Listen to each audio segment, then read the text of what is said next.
Hello, this is Vardhini Balasubramanian and here is Rashi Tyagi. We are here for our DCSE project, Clinical Decision Support System.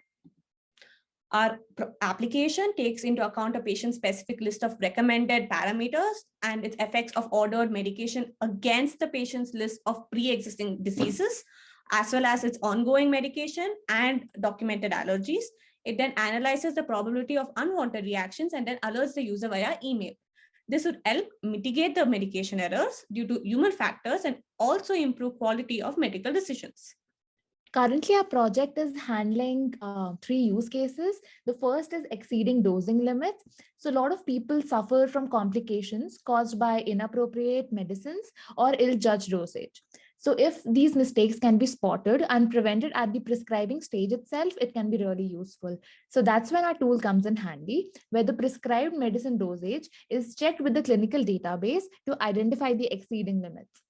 Our second case is checking for duplicate therapy. So that occurs when 2 or more drugs with the same active ingredient are prescribed simultaneously. It can lead to overdose and related adverse effects. So our application addresses this problem by comparing a newly prescribed drug with active ingredients of a drug already in a patient's profile.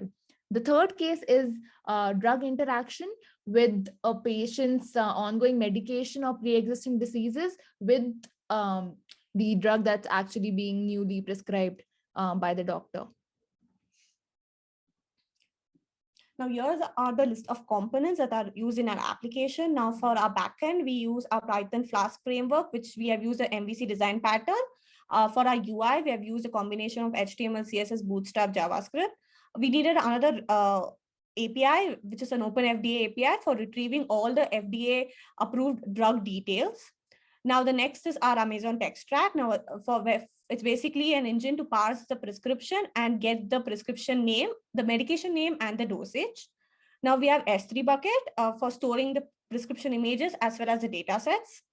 Now, we use MySQL RDBMS to store all the patient-related details. We have SES to send out emails that's the final report which will go to the user. For the deployment, we have used Docker Kubernetes we use the AWS ECR EKS for deploying and scaling and managing the application. I will just show you the components that were created in AWS. Now, this is the S3 buckets which we created. Now, our EKS is the cluster where we are deploying the application. And here is our image that is inside the ECR. And also the code this is the project structure for both our front end and back end. So coming to the high level architecture, so our REST server resides in a Docker container, which is being managed by Amazon EKS. So the deployment file pulls in a Docker image from the ECR registry and builds this container. So we are actually running 2 replicas of our servers within the Kubernetes. So whenever a user uploads their prescription to our tool, there is a call that is made to the backend, which then uses Amazon Text Track to analyze the prescription, extract the medicine name, dosage, and other fields from it. And then after that data is being processed, we fetch the data patient's details from Amazon RDS and the FDA related fields from S3 bucket. And we use all these 3 things to finally give an analysis report. So this report is then sent using Amazon SES back to the user. Now, these are the 3 main core modules that are used in CDSS. One is your data management layer, your inference engine, and your user interface layer. And interface engine or the processing layer is basically applies all the rules or algorithms from the knowledge base to the available patient data. And the results are generally displayed in the UI interface. For our use case, we will be sending an email to the user. And now we have in the data management layer, we have a patient data, a clinical data, which is basically our FDA data, as well as a knowledge-based CDSS. It is a structure in the form of if-then rules. Now, for local debugging and testing, we use Postman and VS Code debugger. For our deployment, we have enabled CloudWatch logs in the cluster. Now testing, we have two kinds of testing, your functional testing and integration testing. Your functional testing is where we uploaded multiple prescription and checked across various use cases. In integration testing, we had divided the project into two parts, and which then we integrated. Each part was initially tested and then integrated together. So this is the user interface for our clinical decision support system. So we will be showing demo for these 4 use cases. So we have the sample templates here, and it works for single as well as multiple medicines here. So we are going to just run through them. So the user can log in. And then he gets the option to upload an image. So I would first start by uploading, demonstrating a case for exceeding dosage limits. So I upload a prescription and hit on submit, and then the text extraction and analysis kicks in. And after that, a report has been emailed on our registered email ID. So we can open here, and we can see that an analysis report has been sent. So this was our user, and for this, for his particular prescription, there has been a limit that has been exceeded because the recommended was this. And these are the possible adverse reactions that the patient can suffer from. So moving on to our next use case.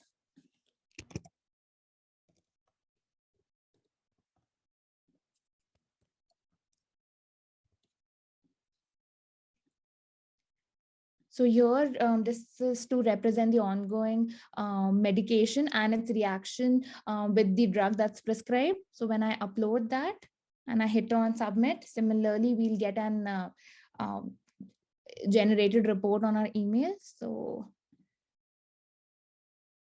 we can see that for this particular user, we can see that due to this medicine and this medicine, so there were 2 medicines there. So for both of them, there have been certain adverse reactions. The first one is because administrating this medicine with an ongoing medicine causes negative reactions.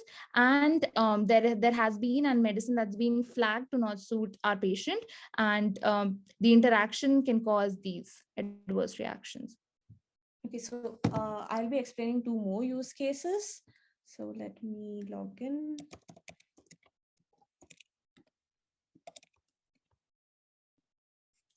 So this will be the case for a user already having an ongoing medication.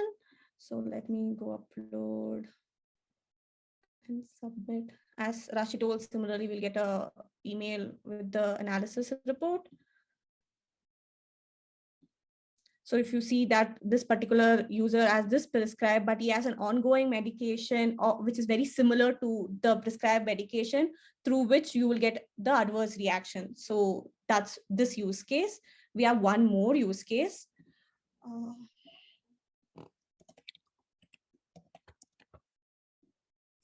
So this will be our last use case for now. So in this case, it's a pre-existing condition for the patient. So I will submit.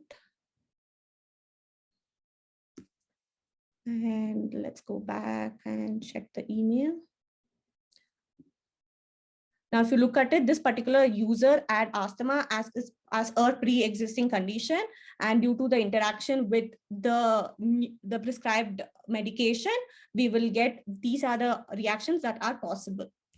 So this is our end of our demo. Yeah, moving ahead with the learning. So we got a lot to learn from this final project. We learned how to use Textract for extracting and analyzing handwritten as well as computer generated prescriptions. Then we used SES with custom templates to send emails to our patients. And then deploying the application to EKS was another takeaway that we would say. And we also learned a lot about good coding practices for our Flask framework.